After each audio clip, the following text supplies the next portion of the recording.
Olá, com a paz do Senhor Jesus. Eu prometi às 20 horas e 8 minutos estar ao vivo e infelizmente houve alguns problemas técnicos e essa é a primeira vez que eu estou filmando, transmitindo alguma coisa ao vivo. Eu creio que não houve outra vez. E por isso, se alguém estiver me ouvindo e vendo, eu peço desculpa. Mas primeiro eu quero desejar a paz do Senhor Jesus.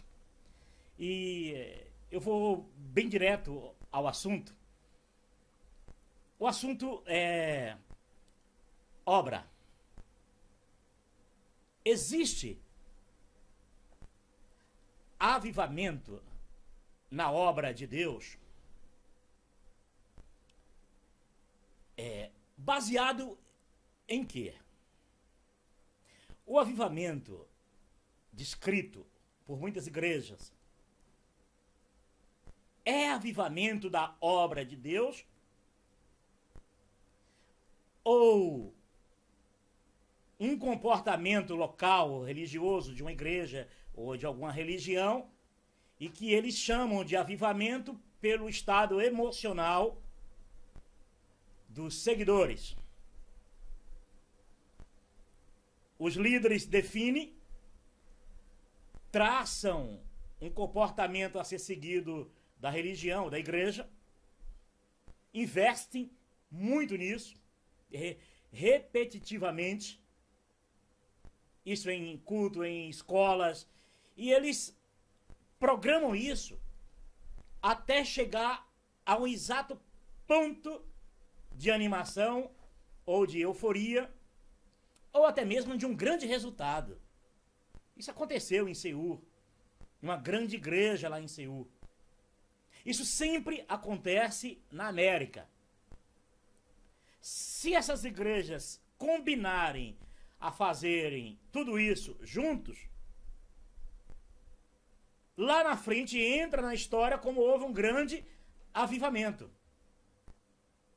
Então, geralmente quando as igrejas, por exemplo, quando você vê uma marcha para Jesus e que você vê aquele povo todo junto, as igrejas ali, a maioria de igrejas juntos, dali eles criam a ideia de um avivamento na obra de Deus.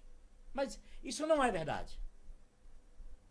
Só se pode renovar, avivar, consertar aquilo que está velho, acabando, envelhecido. E não dá para imaginar a obra de Deus sofrendo reajustes. Eu vou explicar por quê. Geralmente eles usam esse texto. Abacuque. Eu vou tentar colocar em um cantinho aqui. Pronto. Abacuque 3, 2. Ouvi, Senhor, a tua palavra e temi. Aviva, ó Senhor, a tua obra no meio dos anos. No meio dos anos a fase conhecida. Na tua ira, lembra-te de dar misericórdia. Geralmente as igrejas, elas... Olha, eu estou fazendo esse vídeo ao vivo. Eu não sei como tá no Facebook e não sei como tá no YouTube. Eu gostaria de ter a tela do YouTube aqui para mim poder ao menos responder se caso alguém fizesse alguma pergunta. Mas como é essa a primeira vez, eu estou só aqui com a tela do programa, que é o XSplit, aberto. Então eu não sei o que está acontecendo lá no Facebook, eu não sei o que está acontecendo lá no YouTube. Mas no próximo eu acerto, ok? Se der, se eu conseguir transmitir, se você está conseguindo assistir e ouvir, é lógico, escrevam, façam pergunta, eu tentarei te responder. Mas eu gostaria que fosse ao vivo, simultâneo, então você fizesse pergunta e eu pudesse aqui responder as perguntas. Mas infelizmente eu estou... vamos lá. Eu não sei o que está nem acontecendo. Eu estou com a tela do programa aqui aberta, eu sei que está aqui tá dizendo que está transmitindo ao vivo, mas eu não sei como é que está a tela. E se eu entrar agora aqui no Facebook, e se eu entrar aqui agora no YouTube, com certeza absoluta, A imagem que ele entrar vai entrar no programa. Aí vai aparecer algumas imagens do meu Facebook, vai aparecer, vai ser uma misturebe terrível. Então é melhor deixar como tá. No próximo, eu vou pedir para alguém me ajudar, inclusive se tem alguém que souber fazer isso, me ajude, porque eu gostaria muito de interagir com os irmãos, interagir, fazer perguntas, pessoas me perguntarem, eu poder responder. Eu acho que essas coisas faz bem. Nós não temos que dar formação a ninguém, mas informação, isso é preciso. Então toda informação é muito boa. Vamos lá. Vamos voltar aqui a livro de Abacuque. A pergunta é: a obra de Deus precisa de renovo? De avivamento? Dentro do contexto das igrejas, sim. Uma igreja identifica o seu rebanho desanimado, aquele rebanho que está ali ligado, aquelas doutrinas, e de repente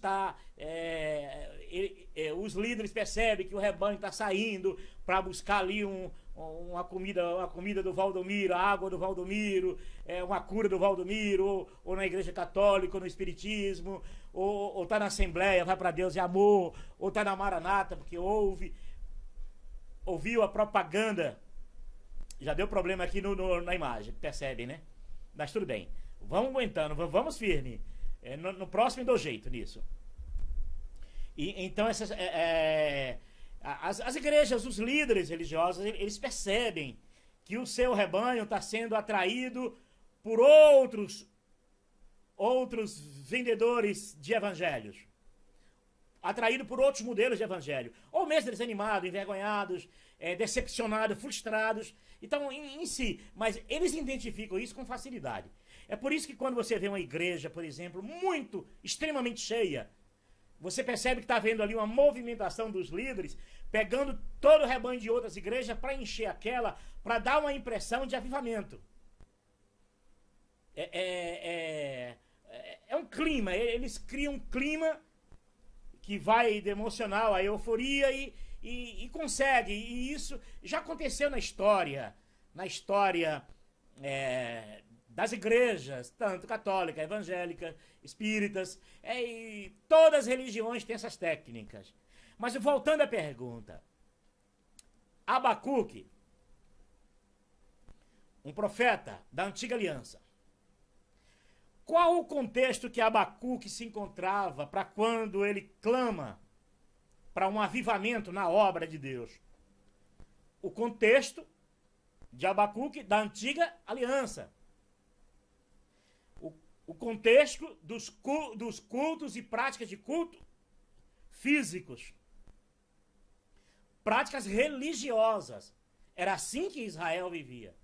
O contexto de obra de Abacuque era esse contexto. Ele vivia dentro desse contexto. Era aquilo que ele vivia. Mas poderia Deus ouvir Abacuque? Não só pôde, como ouviu Abacuque. E respondeu a ele. Poderíamos entender que a resposta de Abacuque, a Abacuque, vinda da parte de Deus, foi uma euforia religiosa em Israel. Isso eles já faziam. Isso os líderes religiosos da época, os que dominavam realmente Israel na época, já faziam isso. Abacuque não era bem chegado, não era bem-vindo. Isaías não era bem-vindo, Jeremias não era bem-vindo, Joel não era bem-vindo, Zacarias não era bem-vindo. Então, esses profetas de Deus, eles não eram bem-vindos dentro do contexto religioso. Mas Abacuque queria ver o povo ligado a Deus. O povo voltado para Deus, na prática mesmo. Práticas religiosas. Agora eu pergunto, a resposta de Deus para Abacuque não foi na vida de Jesus? Deus não mandou Jesus restaurar aquilo que não mais surtia efeito? Aquilo que já estava se perdendo a validade? Aquilo até que Paulo escreve, não é isso? Só é o que está perto de acabar, é o que está sendo renovado. Então, houve um tempo, e Deus começou a dar esses sinais ali a Jeremias, quando ele diz: eu não quero mais as vossas festas, as vossas luas novas, os vossos cânticos eu não mais me agradarei. Eu não me agrado mais do vosso sacrifício. Então, Deus estava se cansando do sistema religioso dominante, que Abacuque via tudo aquilo, como não só ele, como os outros profetas também viram, e eles clamavam a Deus por uma intervenção, e houve uma intervenção, e a intervenção foi Jesus. Então, aquilo que Abacuque clamava, completou-se em Jesus. Ali houve um avivamento. Foi o grande momento, foi o derramar do Espírito através do Senhor Jesus. Então, naquele exato momento ali, é uma resposta, não só a Israel, mas a todos aqueles que creem em Jesus. Todos aqueles que são chamados de filhos. Aqueles que aceitaram a Cristo. Agora a pergunta é,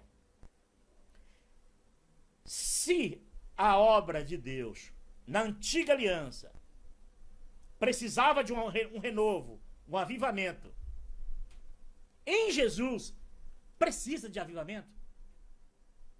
Uma denominação. Ela prega que Jesus é o Salvador, mas tem que ser Jesus e mais as doutrinas delas. E sem aquela doutrina, os membros não podem viver Jesus na sua totalidade. Não pode ouvir Jesus se não for através dos seus pastores. Não pode ouvir Deus se não for através das mensagens, porque ele não consegue ouvir a voz do bom pastor direto, que fala com suas ovelhas. Eu pergunto, se existe avivamento após a vinda de Jesus, teria que avivar Jesus então? Se nós somos salvos pela fé, e esse argumento de aviva a tua obra, isso varre as igrejas. De vez em quando uma igreja entra com essas mensagens para fazer com que os membros viva esse avivamento. E nós sabemos que esse avivamento que eles falam é voltar às doutrinas dos seus líderes. Voltar àquela visão dos líderes. Aquele que lavava a igreja passou a lavar agora todo dia. Aquele que abria a igreja, agora ele chega mais cedo para abrir. Aquele que orava 2 horas, agora ele passa a orar 4 horas. Então, ele chama isso de avivamento. Aquele que cuidava ali que cuida dos ornamentos da igreja, da denominação, ele faz isso com mais empenho. E aí você cria-se um clima de avivamento. Isso não tem nada a ver com avivamento. Isso é programado. Isso é uma programação religiosa. Abacuque vivia justamente dentro de um contexto físico. Dentro de um contexto em que o povo estava abandonando Deus para seguir os falsos líderes religiosos da época. E alguns reis que induziam o povo também ao erro e ao engano. E justamente alguns sacerdotes seguiam esses reis e o povo embarcavam junto e sobravam os profetas. Por isso que naquela adulteração das escrituras, não sei se foi Pedro que escreveu, né, que toda palavra vinda de Deus, toda palavra dada aos profetas, vinda de Deus, ela é apta para corrigir, para ensinar e tal, e tal, e tal. Mas como mexeram nas escrituras, colocaram lá que todas as escrituras é proveitosa. Não. Por exemplo, é toda palavra que veio da boca de Deus. Na antiga aliança, através dos profetas. Por exemplo, quando Abacuque faz esse clamor, quem estava fazendo o clamor ali? Quem escreveu foi Abacuque. Mas quem estava fazendo esse clamor? Era Deus ou era Abacuque? Se é palavra de Deus, então era Deus clamando por si mesmo? Não. Ali era Abacuque expressando a sua dor e a sua vontade de ver Deus operar. Podemos chamar aquilo ali que era a palavra de Deus? Não, era a palavra de Abacuque. Pedindo a misericórdia do Senhor. Deu para entender? Então nós podemos discernir o seguinte: se a Bíblia fosse escrita, tivesse escrita, chegasse no nosso português, como realmente foi dita pelos profetas e os apóstolos, com certeza, a visão de milhões de pessoas seria outra. Que aí ia pegar a Bíblia e discernir aquilo que é de Deus e aquilo que não é. Aquilo que foi Deus que disse, aquilo que foi o homem que disse, aquilo que foi Satanás que disse. Satanás, por exemplo, tentando Jesus, disse: atira-te daqui em cima e embaixo e dará ordem aos anjos que eles te apararão. Eu te pergunto, ali foi Deus que está falando aquilo ali ou é o diabo que estava falando? Deu para entender? Palavra de Deus, dada aos profetas, aos apóstolos, ao Senhor Jesus. Jesus veio a este mundo, substitui a escrita, a palavra agora não mais escrita, mas agora escrita em nossos corações, através de Jesus. O Senhor Jesus agora fala direto, ele é a palavra viva, o verbo vivo que fala direto ao nosso coração. Vamos lá.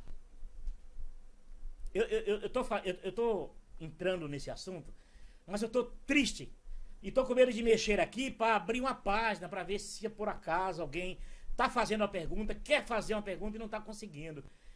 Me perdoa. No próximo vídeo eu vou aprender.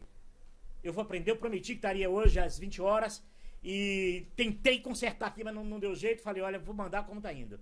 Mas me perdoa, me desculpa, tá bom? Então vamos lá. Uma vez os discípulos de Jesus, dentro da mesma visão física de Abacuque, da mesma visão, no mesmo contexto que vivia Israel, faz uma pergunta para Jesus. Mestre, o que devemos fazer para realizar a obra de Deus? Poderíamos até dizer o que fazemos para realizar ou para avivar a obra da oração de Abacuque. O que poderíamos fazer? Aí Jesus respondeu. Quando Jesus responde a eles, Jesus estava já querendo dizer para eles, olha, acabou. Esses atos religiosos, acabou.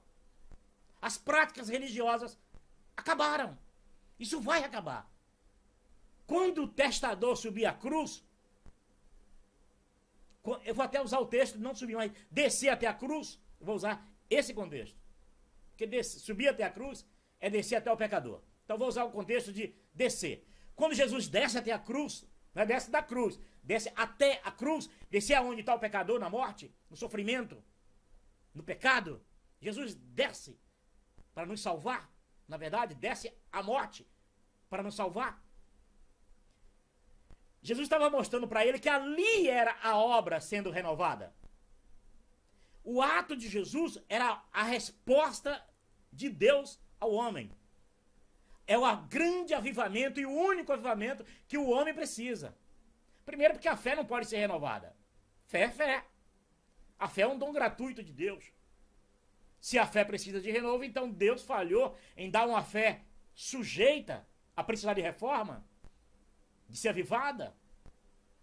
Se a fé é um dom gratuito de Deus e Jesus é a nossa perfeição, Jesus tem que ser renovado?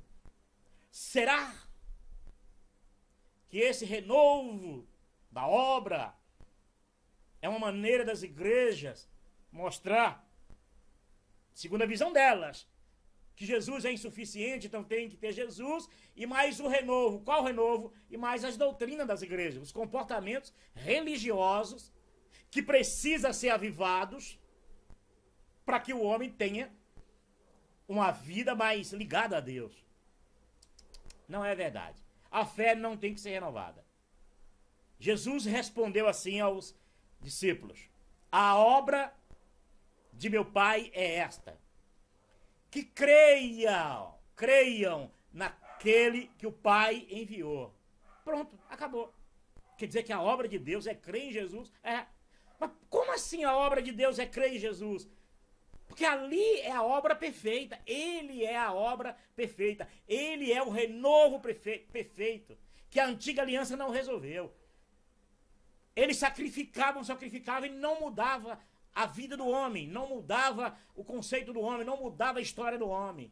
Mas vindo Jesus em um único só sacrifício, um único só renovo, uma única só intervenção, em um novo testamento. Então, na morte do testador, passa a se valer agora uma nova aliança. E nessa nova aliança, e nessa nova obra, e nessa nova esperança do homem ser salvo pela fé em Cristo Jesus e não pelos atos religiosos, ali você pode dizer que houve o verdadeiro e o único renovo, o único avivamento, e não haverá mais outro avivamento. Nunca houve e jamais vai haver.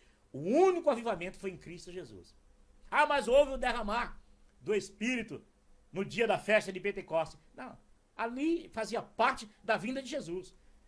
Rogarei ao Pai, não vos deixarei órfão. Enviarei o Espírito Santo, o Consolador, que vos ensinará todas as coisas. Lembra quando João diz isso? João diz assim, não, primeiro voltando que um dos profetas da antiga aliança profetizou. Nos últimos dias derramarei do meu espírito sobre toda a carne. Só se deu na vinda de Jesus. Na vinda de Jesus há a promessa do Espírito Santo. Então quando houve o derramar do Espírito Santo, ali faz parte da vinda de Jesus. Ali já é parte do grande e perfeito culto e sacrifício que Jesus fez. Se Jesus não tivesse feito, o Espírito Santo não teria vindo. Se Jesus não tivesse na cruz do Calvário feito o grande renovo, o grande avivamento e o culto perfeito a Deus, o qual eu tenho que oferecer, devo oferecer em espírito, porque o culto físico não presta. Por isso que Paulo diz que na antiga aliança tinha a prática de culto divino e santuário terrestre. Tinha, porque na nova aliança é Jesus, o nosso culto perfeito. A minha prática de culto divino é ofertar a Deus o grande sacrifício que eu creio naquele que o Pai enviou. Eis aí o renovo. Não existe renovo na nova aliança. Não existe avivamento de igreja na nova aliança. Ou você crê ou você não crê. A fé é um dom gratuito de Deus. A fé é um dom gratuito de Deus. E não depende de você. Não depende de atos religiosos. Não depende de práticas religiosas de igrejas nenhuma. Lembra quando João escreve e diz isso? Filhinhos, por causa daqueles que vos querem enganar, a unção que dele recebeste permanece em vós. E ela é verdadeira e não é mentirosa. E ele vos ensinará todas as coisas para que ninguém precise vos ensinar. Que coisa maravilhosa. Se você crer que o Espírito de Deus está na tua vida, não tem como precisar de renovo. Não tem como precisar de avivamento na tua vida. Não existe. Avivamento só se encaixa na visão religiosa das igrejas. Que é uma maneira de colocar na mente dos seus seguidores que ele precisa de buscar esse renovo constantemente, que é o envolvimento religioso, as práticas religiosas. Mas quem crê de fato no Senhor Jesus, jamais a fé pode ser renovada. Principalmente, que nós sabemos que a fé é um dom gratuito de Deus e ela tem um firmamento. Ela foi fundada na eternidade. Não é criação humana. A fé não é criação humana. A fé é um fenômeno de Deus. Pertence a Deus. Só quem crê de todo o coração em Jesus sabe muito bem dar valor o que é essa fé maravilhosa. Lembra quando João disse que eis aí, o reino de Deus é chegado. João ainda teve esse privilégio maravilhoso de ver com os próprios olhos a salvação eterna de Deus, o renovo de Deus, que era Jesus vindo até ele, na vida dele. E bem que João, por ser filho de Zacarias, João por ser da tribo de Levi, da descendência de Arão, poderia ser sacerdote, no mínimo, sacerdote no templo. Porque João não quis o renovo do templo, a euforia do templo. Porque o renovo de João é ver a salvação. É olhar para Jesus e ouvir. Eis aí o Cordeiro de Deus que tira o pecado do mundo. Eis aí o meu filho amado. Quer renovo melhor? Você quer um renovo melhor do que você ouvir de Deus? Que Jesus é a obra perfeita e não precisa de renovo. Só precisa crer nele. E quando Jesus diz assim, eu estou em vós todos os dias de vossas vidas. Como assim, Jesus? Eu preciso de um renovo, tu dizendo que vai estar em mim. Então, a tua falta de fé, a tua incredulidade que plantaram no teu coração, te faz não reconhecer Jesus em tua vida. É só questão de fé. Por isso que para ganhar, receber de Deus essa fé maravilhosa, não precisa sacrifício algum. Amém? Esse assunto, eu gostaria de retornar esse assunto. Eu confesso que eu estou trazendo esse assunto agora aqui, mas estou nervoso. Um pouquinho triste, porque eu não sei como está saindo lá no Facebook e no meu canal, o canal Feridos em Nome de Deus. Eu gostaria de estar interagindo com vocês, interagindo com alguma pessoa. Não importa se tiver 1 ou 2 ou 3 ouvindo. Uma pessoa que entenda que Jesus habita no seu coração e que você nunca vai precisar de um renovo espiritual, porque ele habita na tua vida e ele não envelhece. A fé não envelhece. Jesus não envelhece. O que pode acontecer é você ficar fraco. É você ficar fraco. Paulo, não é a mesma coisa? Não. É até o contrário. E quando eu estou fraco, aí estou forte. Porque o poder de Deus se aperfeiçoa na fraqueza. É quando você sente como homem, como ser humano, que é de carne e osso, sujeito a pedir arrego, sujeito a viver, a clamar como o profeta clamou, Abacuque clamou. Quem não faz isso no mundo?